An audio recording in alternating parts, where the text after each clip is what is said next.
ప్రతిరోజు బీట్రూట్ తీసుకుంటున్నారా? అందరికీ మంచిదేనా? బీట్రూట్ ని ఎవరు తినకూడదు.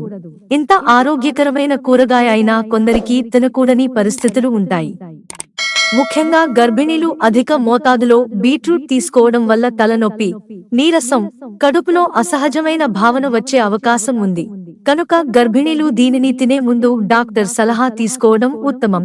పిల్లలకు పోషకాహారాన్ని అందించేందుకు చాలా మంది తల్లిదండ్రులు బీట్రూట్ ని పరిచయం చేస్తారు. అయితే 3 నెలలలోపు పిల్లలకు దీన్ని ఇవ్వడం వల్ల నైట్రేట్ పాయిజనింగ్ ముప్పు పెరుగుతుంది. కాబట్టి పిల్లలకు తినిపించే ముందు వారికి సరిపోతుందా లేదా అనే విషయంలో వైద్య నిపుణుల సూచన తీసుకోవడం అవసరం. కొంతమంది బీట్రూట్ వాసనని పీల్చినా తిన్నా అలర్జీకి గురవుతారు. గ్యాస్, కడుపు ఉబ్బరం, అజీర్ణ సమస్యలు వెంటనే రావచ్చు. అలాంటివారు దీనిని పూర్తిగా మానేయడం మంచిది.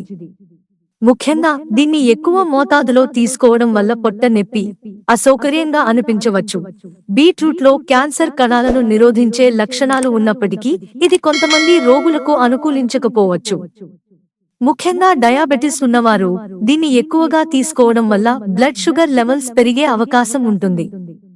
కనుక దీనిని డాక్టర్ సూచించిన పరిమాణంలోనే తీసుకోవాలి.